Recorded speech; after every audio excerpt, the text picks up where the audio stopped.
réalité. Suivez la saison 2 de Fringe, les jeudis, 20h. Bonsoir. La commission parlementaire spéciale sur le droit à l'euthanasie, le droit de mourir dans la dignité. Politiquement, il faut prendre des mots moins durs, semble-t-il.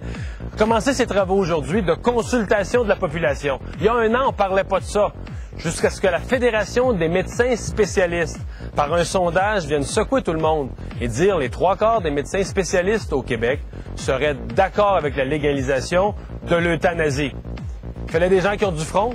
Il fallait un président qui a le courage de ses positions pour lancer le débat. Gaétan Barrette, le président de la Fédération, est avec nous ce soir. On part ça.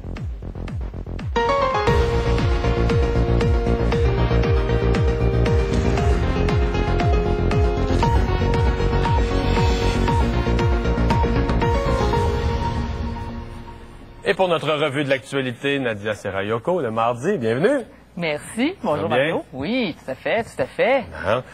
On commence par une mauvaise nouvelle. Notre revue de l'actualité, c'est Claude Béchard, quand j'étais député de Rivière-du-Loup durant 15 ans. C'était mon voisin de comté pour la plus longue période. Aujourd'hui, il a dû mettre fin à sa carrière politique. La maladie est revenue plus durement. On sait que depuis 2008, qu'il traînait un cancer, rémission.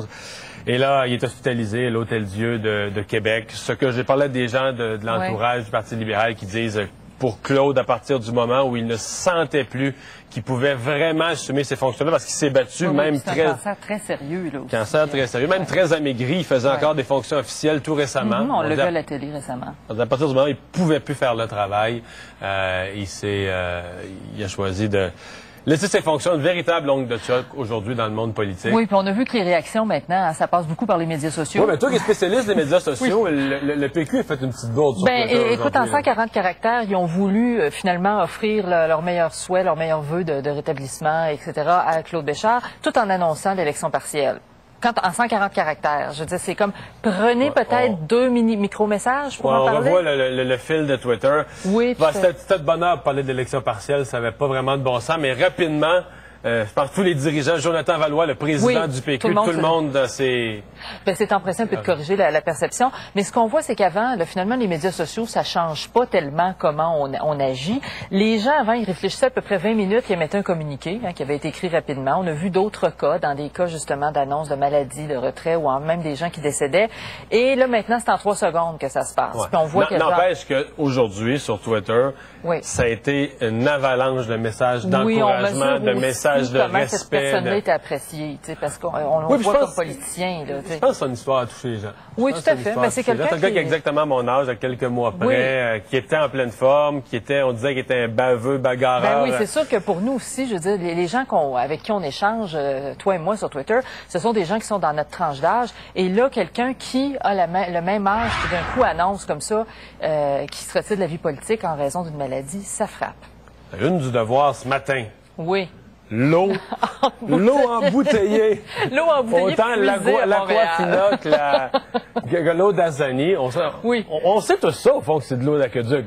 Est-ce qu'on le sait vraiment? Ça fait pas longtemps qu'on en parle. Ça fait longtemps que cette eau-là, c'est l'eau de l'aqueduc. Mais moi, je pense que les gens sont pas conscients. Avec un article comme ça, il y a beaucoup de gens qui vont se réveiller, qui vont se mettre à lire les étiquettes. Moi, je suis pas certaine que les gens ont toujours conscience qu'ils prennent de l'eau embouteillée, qui est une eau d'aqueduc. Et cette eau-là, d'ailleurs, qui paye plusieurs fois, parce que les usines là qui s'occupent de filtrer l'eau à Montréal, c'est payé avec nos taxes, évidemment. Et là, on a une entreprise sur le territoire qui reprend cette eau-là, qui est déjà d'une très bonne qualité, qui se boit comme ça, qui nous la met finalement dans des bouteilles puis qui nous la revend. Fait qu'on commence à la payer souvent, cette eau-là. Je comprends, Nadia, mais de l'autre côté, ils ont le droit de le faire. Moi, j'ai vu la une du Devoir, mais je me dis, non, mais quand la même compagnie Pepsi, prenons le cas d'Aquafina. Pepsi fait du Pepsi. Ils mettent du brun et du sucre dedans. Justement, ça nous réveille à cette question-là. Non, mais c'est de l'eau quand même. Dans du Pepsi, dans du Coke, dans du 7-Up, dans du Sprite, c'est quoi? C'est 99% d'eau, 98% d'eau avec un peu de sucre. Oui, mais on nous dit d'un autre côté, écoutez, essayez de pas tirer la chasse d'eau trop souvent, économisez l'eau, lavez pas vos voitures. Ouais, mais non, mais si on fait payer l'eau, il faut le faire payer pour tout le monde. On peut pas dire à Pepsi, regarde, si tu mets du brun et du sucre, on te la fait pas payer. Mais si tu nous la revends pure ou purifiée... Oui, mais ça nous réveille peut-être à ça, justement, que cette eau-là, c'est pour ça qu'ils s'installent là, parce qu'ils la payent pas. Écoute, ça coûte quasiment rien, et puis là, ils revendent l'eau, le Pepsi, etc. à partir de ça. Et là, on va installer des compteurs d'eau. On a vu toute la saga autour de ça. Mais s'il y en a des compteurs d'eau pour tout le monde, c'est correct. Sauf que j'ai hâte d'avoir la photo du maire Tremblay sur les bouteilles. Embouteillé à Montréal. Wouh! La photo de Gérald. Il reste que, moi, je me dis, il y a quand même du monde, c'est déjà même des gens qui sont niaiseux, là. Il y a des gens là, qui partent de chez eux et qui vont s'acheter une bouteille d'eau de leur propre aqueduc au dépanneur. Si le monde est niaiseux, les compagnies font de l'argent sur leur dos. J'espère qu'ils vont retenir la leçon un peu. Pensez-y 2 fois. Les écoles passerelles, on en a parlé ensemble la semaine passée, donc la loi 103 qui va obliger, donc on ne pourra plus s'acheter une place à l'école anglaise par une seule année d'immersion. Tout à fait. Il faudra faire un parcours authentique, donc 3 ans ou 3 moins années à payer, ou plus. etc. Et puis ensuite, on réapplique certains critères qui étaient là avec la loi 101. Les critères, est-ce que tes parents sont allés, etc. Là, la ministre Saint-Pierre lance ça sur un nouveau front. Oui, là, on dit, ma raison d'agir,